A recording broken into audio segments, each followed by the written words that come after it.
Hello guys, in this video I'm going to show you how to select the altitude units on the Avenza Maps application.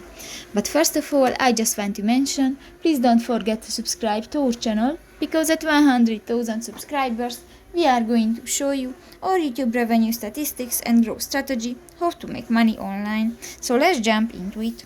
First of all, open the application on your device. Click to the three dots at the upper right corner of the screen and go to the Settings button. Go to the Settings section and you can find the third option, the Units of Measurement, and go to the Default Units section. Here you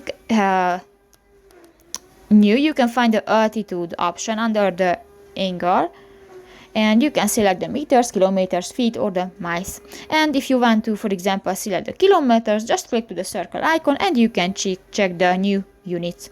So that's pretty much it for this video, guys. See you in the next one. Bye bye.